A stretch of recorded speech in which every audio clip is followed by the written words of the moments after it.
once upon a time in a world of magic, light, and darkness.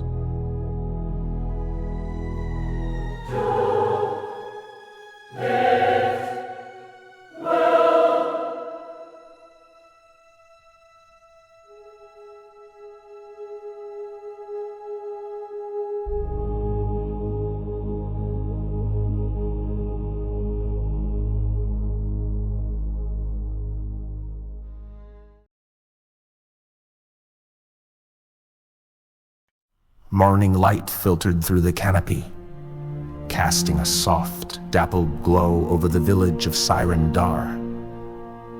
The air was crisp with the promise of a new day, and the tension of the previous night seemed to linger like a shadow over the villagers. The Cassitan and Ravni stood at the edge of the village, preparing to take their leave. Herza, flanked by the Gubashian and several maidens and warriors, approached them. Her eyes were heavy with unspoken gratitude and lingering uncertainty. Thank you. You have given us much to consider. The Cassitan inclined his head, his expression gentle. It is your path to choose now. I only hope that whatever you decide, it leads to peace and understanding for your people. The Gubashian, still weary but standing tall, stepped forward. Her eyes met his with a quiet resolve. I will remember your offer, traveler, and I will protect Sirendar as I have always done.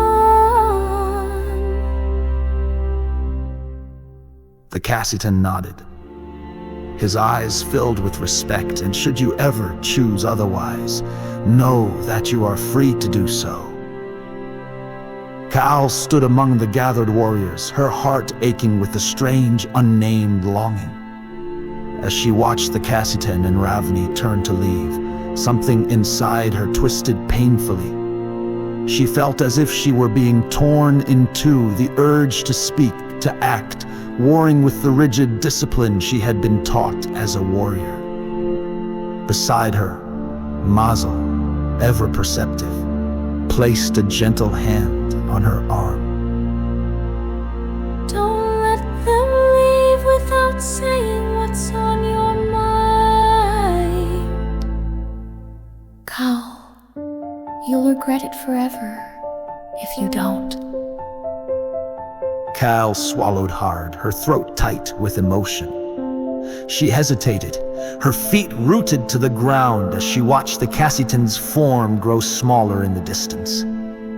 Finally, with a surge of desperate courage, she broke into a run, her heart pounding in her chest as she called out to him.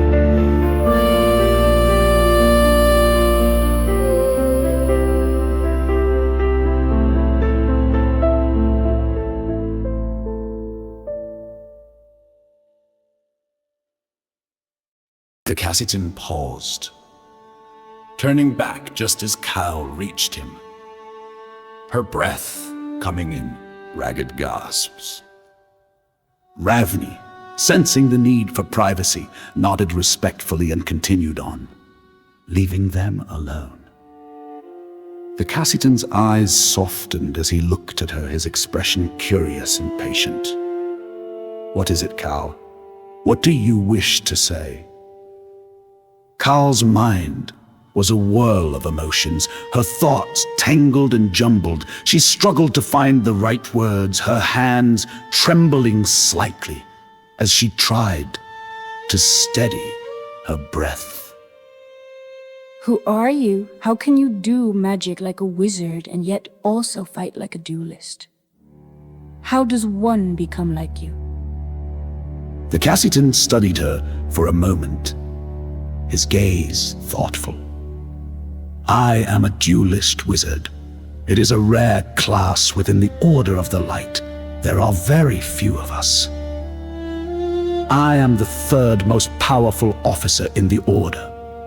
He watched her reaction carefully, the flicker of awe and confusion in her eyes. He hesitated before speaking again. I am also a Cassitan, one of the few left in the world. Cal's eyes widened, a sharp intake of breath escaping her lips. A Cassitan? Are you the Cassitan? The one known the world over? The Cassitan inclined his head slightly. Yes, that would be me. But if you know what that means, you also know the weight it carries. The responsibility is immense, the expectations relentless. I must always be mindful of my actions, for they reflect not just on me, but on my people. Cal stared at him, her mind struggling to reconcile the man before her with the legendary figure she had heard of only in hushed whispers. Could you teach me? Teach me to be like you, a duelist wizard, the most powerful warrior on earth. The Cassitan's expression softened, a hint of sadness in his eyes. I cannot. I am bound to the order of the light. My skills, my knowledge, they are not mine to pass on. My duty is to serve, not to train others. Cal's shoulder slumped, disappointment washing over her. You can offer freedom to the Gubashian, to Sirendar, to so many others, but you yourself are not free. How can that be?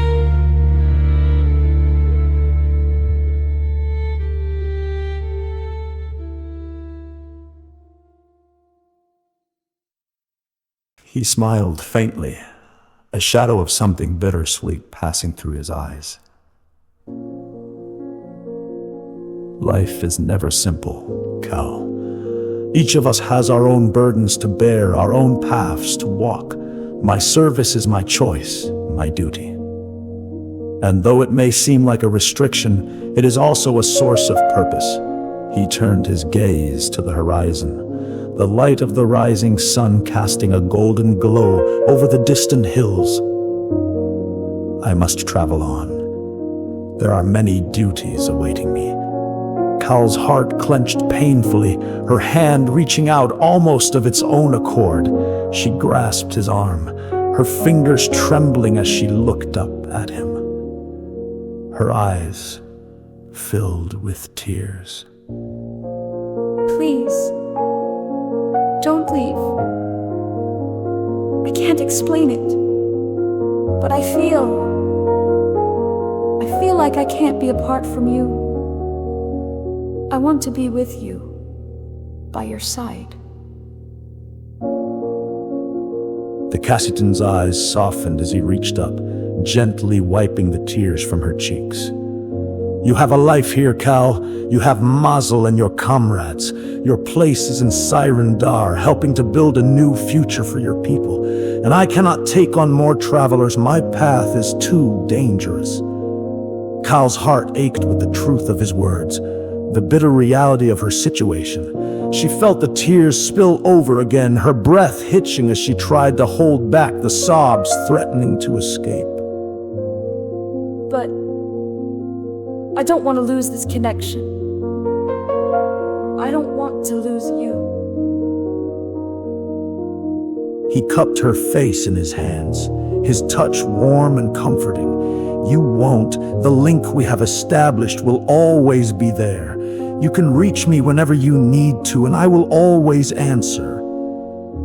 She closed her eyes, leaning into his touch, savoring the warmth and gentleness of his presence. I'm sorry. I shouldn't have.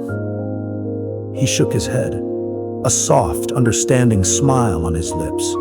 There is nothing to apologize for, Cal. Your feelings are true and they are yours. But you have a life to live here, a future to build, and I promise you will see me again. Cal nodded slowly, her heart aching with the bittersweet finality of his words. She took a deep breath, forcing herself to stand tall, to put on the mask of the warrior once more. Safe travels. Until we meet again. The Cassitan bowed his head, his eyes filled with a quiet, unspoken gratitude. Until we meet again, Cal, and remember, keep my identity to yourself. Only tell Mausel if you believe she can keep the secret. The link we share must remain hidden, for it can be used against both of us if my true identity were known. Cal nodded, swallowing hard as she fought to keep her composure. I understand. I won't tell anyone. With a final lingering look, the Cassitan turned and began to walk away, his figure growing smaller in the distance. Cal watched him go, her heart breaking with every step he took.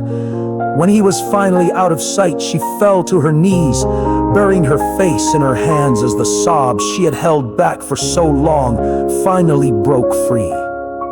The pain and longing that had been building inside her poured out in a torrent of tears, her body shaking with the force of her grief. But even through the tears, a small, fragile hope lingered in her heart, the promise that one day somehow she would see him again. And that thought, as painful as it was, gave her the strength to rise, to wipe her tears, and to turn back toward Sirendar, toward the life she had to live, and the future she had to build. For now, that would have to be enough.